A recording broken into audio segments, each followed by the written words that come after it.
Assalamualaikum warahmatullahi wabarakatuh. Perkenalkan, nama saya Najmi Nur.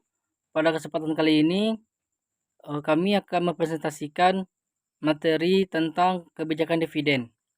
Sebelumnya, perkenalkan anggota kelompok kami. Yang pertama yaitu ada Siti Zahara, yang kedua ada Afifah Oktavia, dan yang terakhir ada Selsi Sri Rahmadini.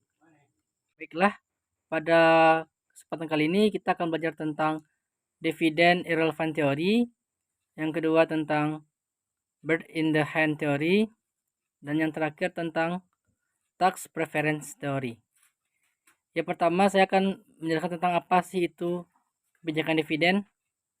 Kebijakan dividen adalah kebijakan yang dilakukan oleh perusahaan atau keputusan yang diambil oleh perusahaan untuk melimpahkan atau membagikan hasil laba bersihnya kepada pihak pemegang saham. Materi pertama tentang dividen irrelevant theory yang akan dijelaskan oleh Afifah Oktavia. Kepada Afifah Oktavia dipersilakan. Baiklah, saya akan menjelaskan tentang dividen irrelevant theory. Dividen irrelevant theory sendiri merupakan teori yang ditemukan oleh Martin Miller dan juga Franco Modigliani atau disingkat dengan MM.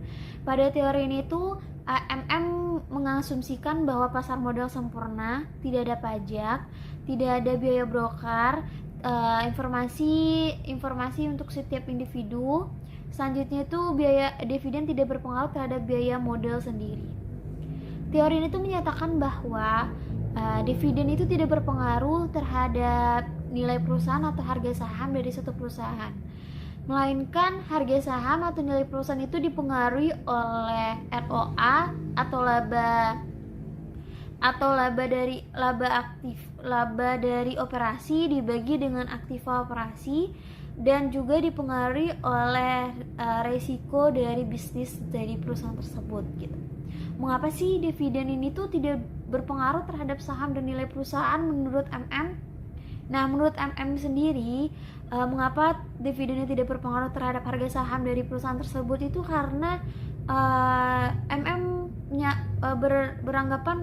berpendapat bahwa kebijakan investasi dan juga pembayaran dividen itu udah diatur oleh perusahaan jauh-jauh hari, sehingga kebijakan tersebut tidak dapat dipengaruhi oleh jumlah dari dividen yang dibayarkan gitu. Makanya dividen tidak berpengaruh terhadap saham maupun nilai perusahaan.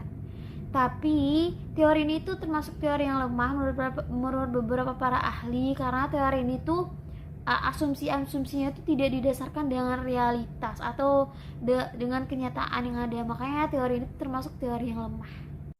Terima kasih kepada Afifah Oktavia. Selanjutnya materi yang kedua tentang bird in the hands theory yang akan dijelaskan oleh Selsi Sri Rahmadini. Kepada Selsi dipersilakan. Baiklah, saya akan menjelaskan mengenai teori yang kedua, yaitu bird in the hand theory.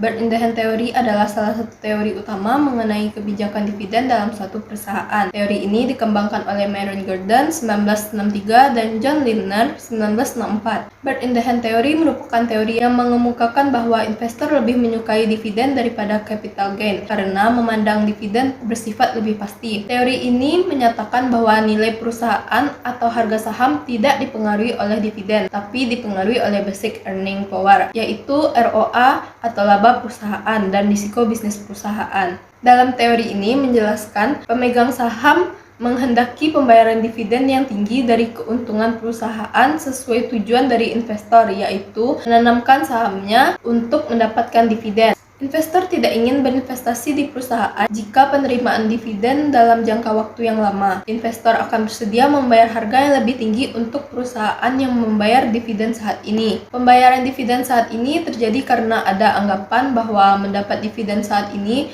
risikonya lebih kecil daripada mendapat capital gain di masa yang akan datang. Meskipun capital gain di masa mendatang dapat memberikan pengembalian yang lebih tinggi daripada dividen saat ini, selain itu juga adanya risiko ketidakpastian tentang arus kas perusahaan di masa depan. Teori ini juga berpendapat bahwa kas di tangan dalam bentuk dividen lebih bernilai daripada kekayaan dalam bentuk lain, atau dengan istilah Para investor memandang satu burung di tangan lebih berharga daripada 1000 burung di udara. Keuntungan bila menerapkan teori bird in the hand ini adalah dengan memberikan dividen yang tinggi, maka harga saham perusahaan juga akan semakin tinggi, yang akan berdampak pada nilai perusahaan. Di samping itu, pembagian dividen merupakan suatu pertanda bagi investor, di mana kenaikan dividen yang sangat besar menandakan bahwa manajemen merasa optimis atas masa depan perusahaan. Kelemahan dari teori bird in the hand ini yaitu investor diharuskan membayar pajak yang lebih besar akibat dari dividen yang tinggi. Terdapat pula beberapa sanggahan dikemukakan oleh beberapa pihak, seperti yang pertama ada Modigliani dan Miller menganggap bahwa argumen Gordon dan Lindner merupakan suatu kesalahan. Modigliani dan Miller menggunakan istilah the bird in the hand fallacy.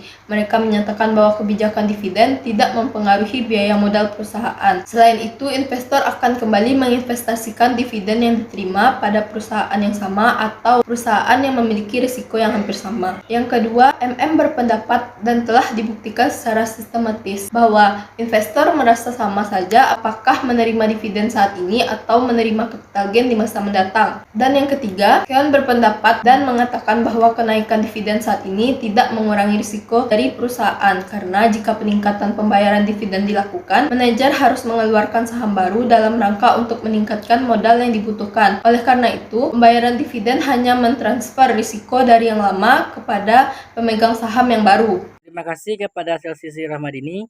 Selanjutnya materi terakhir tentang tax preference theory yang akan dijelaskan oleh Siti Zahara. Kepada Siti Zahara dipersilahkan.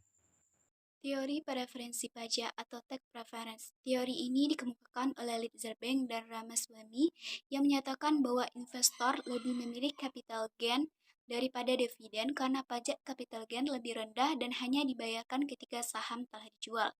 Selain itu, jika investor tidak menjual saham, maka mereka tidak perlu membayar. Sebagai akibatnya, investor cenderung menyukai perusahaan yang membayar dividen yang lebih kecil, sehingga permintaan saham perusahaan tersebut menjadi tinggi dan harga saham meningkat.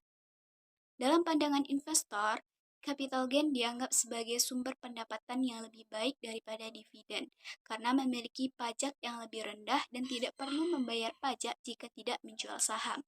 Oleh karena itu, perusahaan yang lebih mengarah ke capital gain akan lebih disukai oleh investor dan akan meningkatkan nilai saham perusahaan tersebut.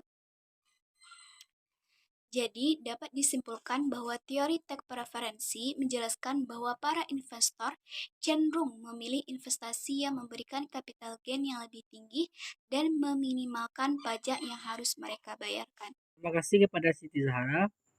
Dengan berakhirnya penjelasan dari Siti Zahara tadi, maka berakhirlah penjelasan dari materi tentang kebijakan dividen ini.